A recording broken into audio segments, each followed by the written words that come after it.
What is up, guys? So today we're going to do something a little bit different. I'm going to talk about 3 predators from To Catch a Predator and how their time in prison will be like. Just, I've had a few people whinging in the comments saying I'm repeating myself. I can never know what I've already spoke about, so I don't do it on purpose. But I've just finished my workout.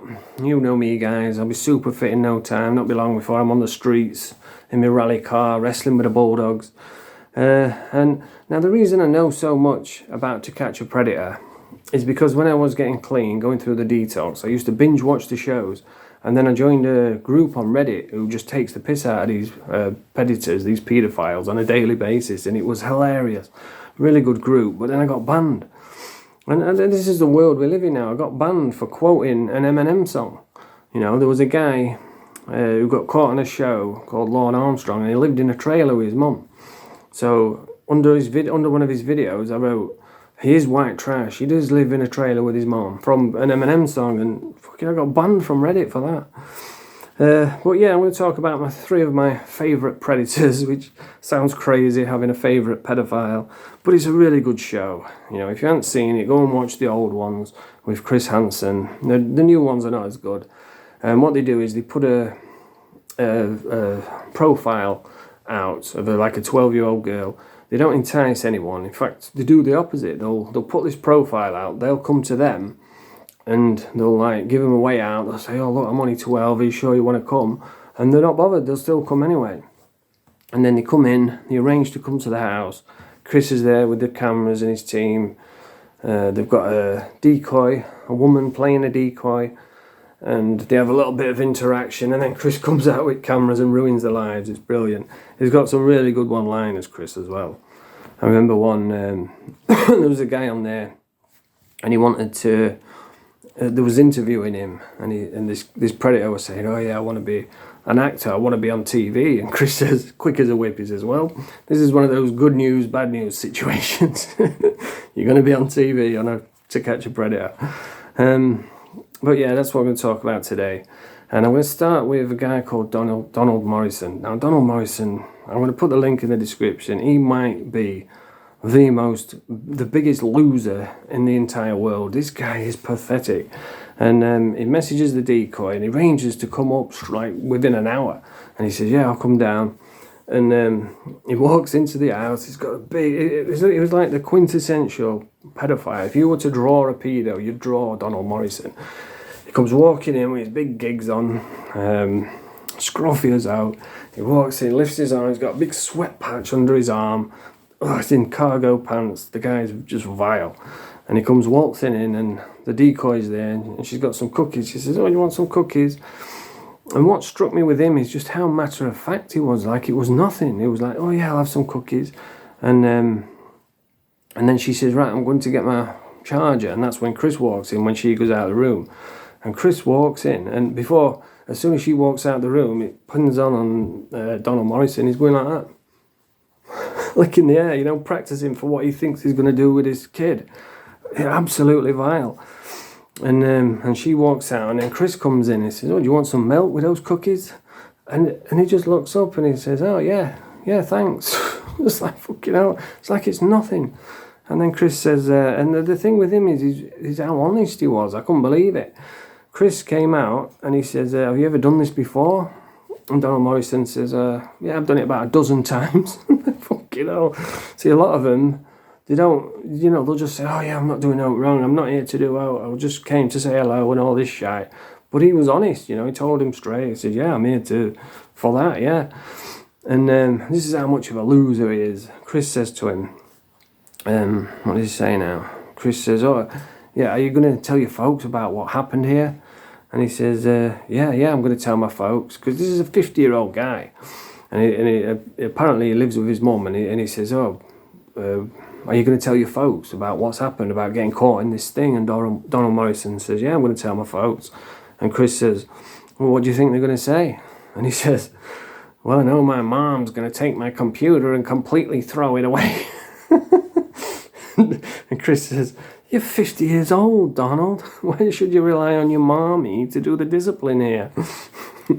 And then he says, "Right, you can leave." And Donald Morrison says, "Oh, thanks, Chris. thanks for a kick in the pants. And then walks out, and then as he's walking along, the cops come out and just rugby tackle him. His gigs go flying across the room. And then when he got to the police cells, it shows you him coming out on a fucking stretcher. Apparently he'd had some sort of diabetic collapse or something. But yeah, how would he fare in prison? Now, it reminded me of this one guy, I remember. Like, when you're a pedo and you go to prison, what they usually do is they just go straight on protection because they know they're going to get smashed. But or they come on the wing and blend it, and pretend that they're not nonsense. They'll say, oh, I'm in for shoplifting or something, and just try and trick everyone. But this one guy came in and he had big glasses on, just looked dead like a pedo straight away. Everybody's up to him, and he just walks on the wing and they said, oh, what are you in for? And he said, like, I can't remember exactly what it was. We were something with a minor, and I remember we was looking at each other like, did he just say that? Because usually they'll lie, but he says, yeah, I'm in for touching a kid or whatever. And I remember we was all shocked, and as we were walking away, it was like, did he just say that? I was like, yeah. I was like, well, we fucking better get him smashed. And like, the word went round the wing in like 3 seconds. Everybody knew who he was. And he was just stood there in the middle of the wing, just looking around, and some geezer just walked up and bang, dosed him, knocked his glasses clean out. And it was like he was there, and he was just expecting to get bashed, and it was weird. But yeah, somebody's gone up, just bashed him, and the screws have come and just took him off the wing, and that just reminded me of Donald Morrison. But yeah, that's how Donald, it's funny as hell, the interaction. He is a world's biggest, most disgusting, dirty loser, and he was covered in sweat. He was proper. Ugh. And the next one we're going to talk about is a guy called, I think his name is Michael Siebert. If you want to check out his video, they call him the Oops Predator. EEWPS, if you want to search it, the Oops Predator. I'll tell you why in a second. And this guy looks like a human rat. If you see his picture, you'll be like, wow, he just looks like a rat. And he's obviously low intelligence. I think he got dropped on his head as a kid because he had a big scar on the side of his head. And I think he spoke about that in the police interview, I'm not too sure. But he's come to this house, and apparently this kid was a bit of a dangerous kid as well. He'd been in prison already for beating someone with a bat. So they didn't really want to take any chances with this guy. They says, as soon as he comes in, Chris, you walk out within like 20 seconds or something.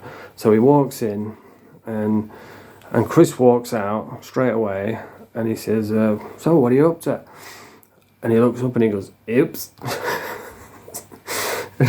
And Chris is like, so what are you up to tonight? And he's going, oh, I know what I did wrong. I won't do it again. I promise. I know what I did wrong. I'm sorry. I'll never do it again. So Chris says, well, okay, well, you can leave. And then as soon as he goes out, all the coppers jump on him and he gets locked up. And he gets, I forget what you call it in America. It's not bail, is it?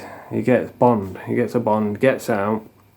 And a week later, the guy walks into another sting, same profile, uses the same profile, walks into another Chris Hansen sting a week later, and Chris can't believe it. He walks out, he's like, you look familiar to me. And he looks up and he goes, oops. Oops, sorry. It's like, you here again on the same profile, what are you doing? And so he's like sat there and he's going, you can see like his head's hurting because he knows he's been busted. He knows he's going to get locked up again. And he don't want to leave the house. And he's like, no, I'm not going out because I'm going to get locked up. And he says, well, you've got to go out. And then he went out and got locked up. But that's how sick they are. This guy just been released, got caught in the same sting on the same profile. Just an absolute idiot. And he reminded me of a kid who was in prison. The few of them actually, the worst kind of prisoners in my opinion. And the little wrong-uns, not always paedophiles, it could be grassers or something like that. Little wrong-uns who are willing to use the blade, and the really cruel and nasty individuals, they'll walk up behind someone and slit the throat. They're the worst kind of prisoners because they're sneaky and sly, but they're willing to go to that level to cut someone's throat, you know what I mean? So that's what he reminded me of because of his past with beating someone with a bat. So yeah, they're the worst kind of prisoners, in my opinion. Little rats, little wrong-uns that are willing to go to that level and cut someone. And the last one I'm going to talk about is a guy called Dustin Mcfatridge, or Dustin Mcfatass as they call him. And he's a I don't know what the PC word is now. He's retarded, you know. He's got cerebral palsy. I don't know if that means you're retarded, but he's got that, and he can't walk. He's got a cane. It's a big fat thing, and he's, you know what I mean. He's like walks like that, and he comes to the pedo house, and he because he can't walk because he's got this cane, he pulls up and tries to get her in the car, but she says no, you've got to come in here.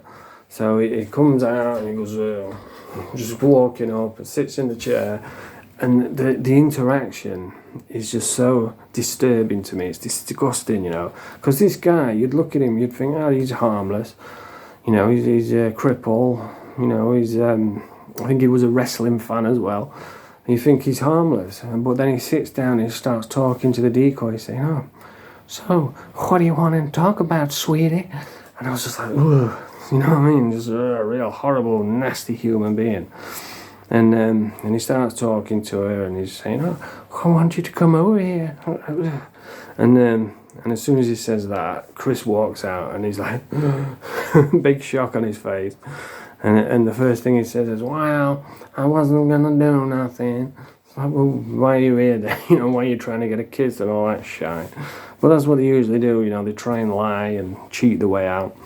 Now, someone who goes to prison like that, who's a cripple, they're going to have a tough time, because especially if they're pedos, because people in prison don't give a shit if you're a cripple, especially if you're a pedophile. You know, you're going to get smashed, and you're just going to get it worse because you can't run away, or, you know, you can't fight back. And I remember seeing something about him. This is what an horrible cunt he is. He wrote a letter to the judge saying that he deserves to be out now because he's been in for like 3 years, and he deserves to be out because he can't walk properly. And he was like playing on his disability. And I remember he got denied. They said, no, you don't care if you're disabled, you're a fucking pedo. And so they denied his application to get out. So then what he did is he put another one in saying he needs a jacuzzi in his cell and an electric scooter or something. And I'm like, the fucking arrogance, you know what I mean? You're a fucking convicted pedo, you've been caught on a sting on TV, and you're demanding a fucking jacuzzi and an electric scooter and all this shit. You get fuck all, and plenty of it.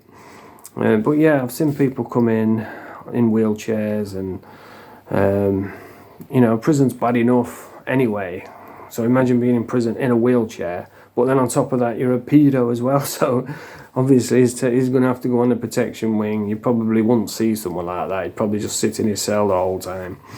But anyway, yeah, that's the video for today. I thought I'd just try something different. I might do another 3 Predators from the To Catch a Predator series. And like I say, just go and watch it, you know. If you've, like when I was watching it, I was binge watching it because I was detoxing and I needed something to fill my time. That's why I joined that Reddit group, so I could just sit taking a piss out of them all day. So yeah, I would recommend, if you need to kill some time, go and binge watch it, you know. Start off with Jeff Sokol, who's a guy, I think he's on like 60 million views now. He takes a pizza to the house, and Chris walks out, and he's so arrogant. He says, "Oh, who are you?" It's like, fucking who are you? You're in my fucking house. And then he starts eating the pizza. I mean, imagine that, you're getting caught in a sting. The last thing I'd want to do is fucking eat a pizza. But this guy sat there scranning this pizza. There's another guy, Lorne Armstrong. He's got a big following of people taking a piss out of him. That's a good episode. John Dupee's a good episode. And I would recommend starting with those 3. You know, I'm going to put the description to Donald Morrison. That's one of the funniest. And I'm going to put the link in the description. But yeah, go and watch the Jeff Sokol one, and then watch the John Dupee one, and you'll probably be hooked like I was, and you'll end up binge watching a lot. But anyway, that's the video for today. Like I said, I might do another 3 in a couple of days. So if you like this video, press the thumbs up, subscribe to the channel. Nerf.pop.